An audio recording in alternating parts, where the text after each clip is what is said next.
Good afternoon, good evening, all. It's Bear here. And I'd like to welcome you to my YouTube channel, aboxwithnolid, a channel I'm creating not just to bring the awareness around the reality of complex trauma, adoption, and foster trauma, but I also want to get into the mechanisms and the understandings around it to help bring us the awareness and understanding, but also the ways we can improve the quality of our lives and make the most of our opportunities to heal.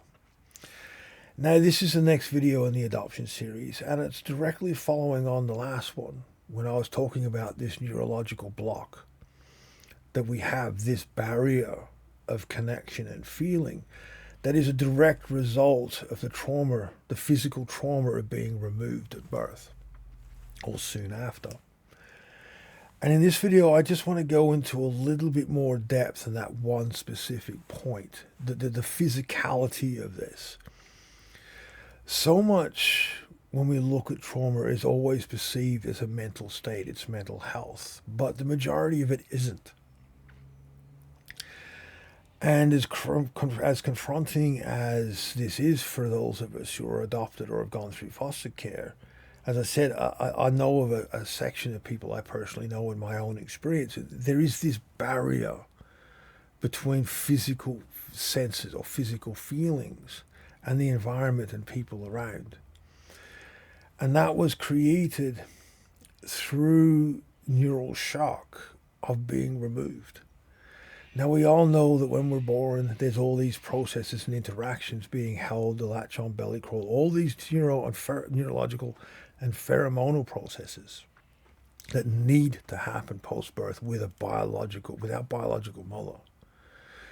The thing is with adoption and removal at birth for foster care or for any reason, that doesn't happen.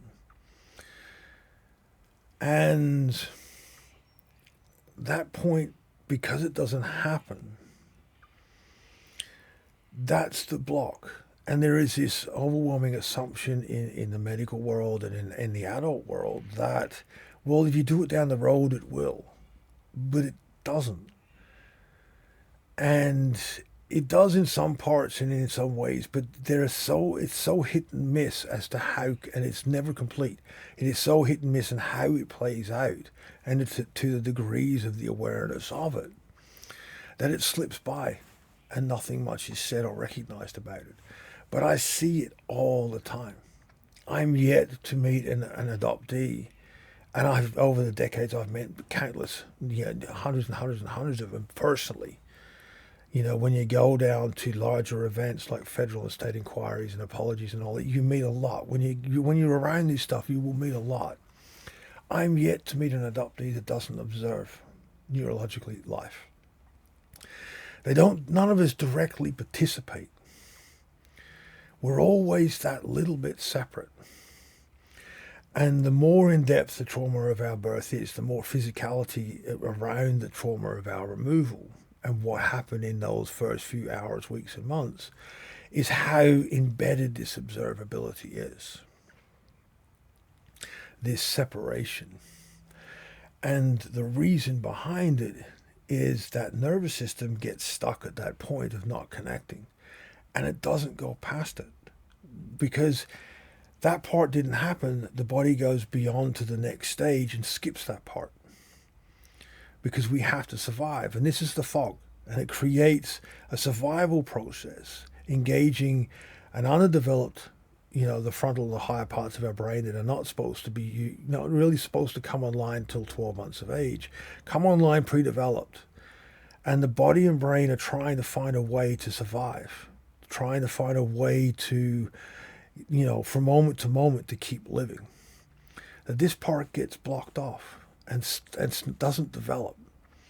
So down the road, when there is either through placement or whatever, there is starting to build these connections, this part still is blocked off. And that's the gap.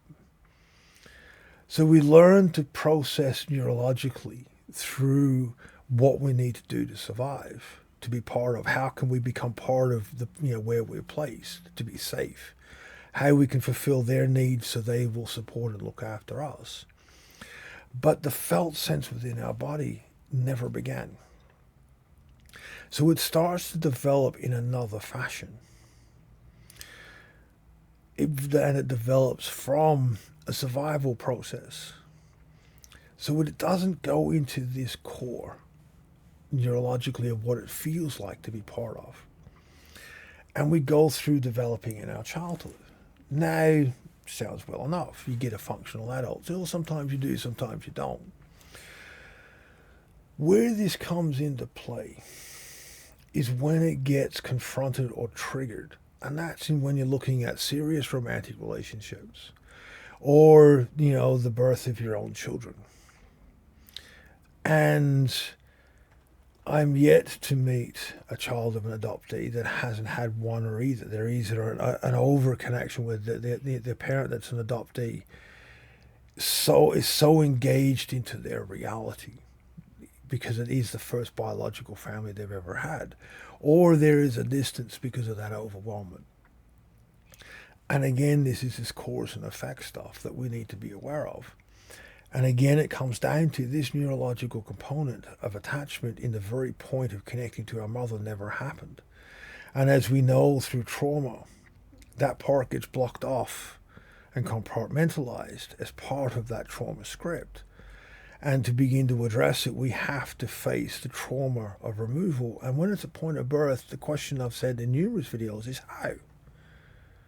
How do we face this? How do we address this? How do we get our body to move past that point when it is right at the beginning of our first breath?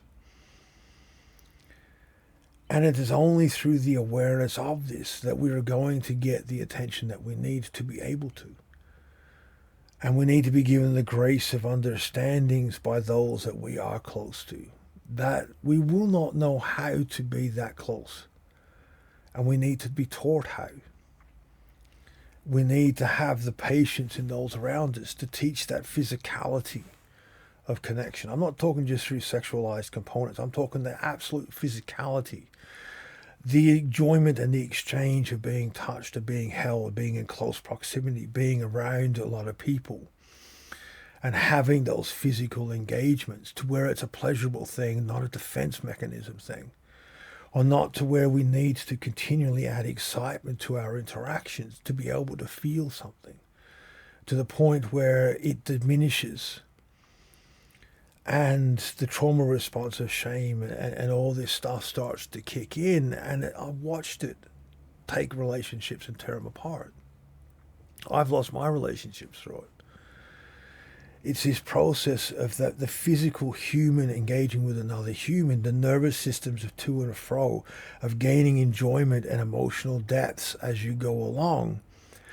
There's that gap that prevents that from happening past a certain point.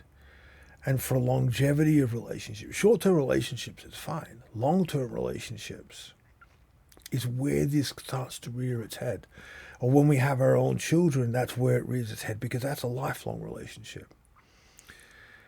And it is through the understanding that it is not your or our fault that it's there. It happened as a physical response. Use the analogy, if your hand was cut off at birth, it's not your fault you don't have a hand. Well, that is it's literally that same thing. And we need to move past the shame of it and the trigger of it to be able to start to look at how we can work with it in our adult lives. It is a very difficult thing to address because most of us don't even agree that it's there. But when you've been around this stuff long enough and you listen to how other adoptees speak, you can see there's this separation. You can see the subtleties in the words behind the words of this separation. When you look at how adult relationships in the long term are, you can start to see where this plays out. And when you listen to children of adoptees who are now older and they talk about their childhood, you can see how this plays out. And it's one of the core reasons, the most destructive reasons around the attachment trauma and how it plays out with adoptees and foster care. And it's not our fault. That's the key understanding. Besides this, that's one of the key points I want to make, is we're not deliberately doing it. we can't get past that by ourselves. This cannot be self-soothed away, and this cannot be ignored. We need to have help from others to be able to move past this, and to get the help from those we trust. They need to be aware, hence making this, these videos and this channel. I will get into more as I go through this on this channel, make more videos around this, because it is one of the key elements of attachment trauma, and it's one of the things that is unique to adoption and removal of foster care from birth. It is also, as I said in the previous video, humidity creep. Those babies that are taken for medical reasons, it is still there. There are things we can bring in to try to support it, but a lot more understanding needs to be done. And it's not about not having the knowledge to how to heal it. I know how we can fix it, and I'm bringing it up in the next video. But this world won't provide the ecology that we need to support that kind of healing. As I said, I'll bring that up in the next video, because I'm getting quite long on this one. But understand that it's there. And to people, and depending on the depths of who they are and how they live, is how much impact this has. But it is not our fault. It is a neurophysiological response created by a physical act at our birth. And we need to get that understanding out there into the world and into ourselves, so that we can remove one of the key triggers around starting to look at it. As always, I love your guys' comments and feedback. Please be mindful, please be safe, and I'll see you all next time.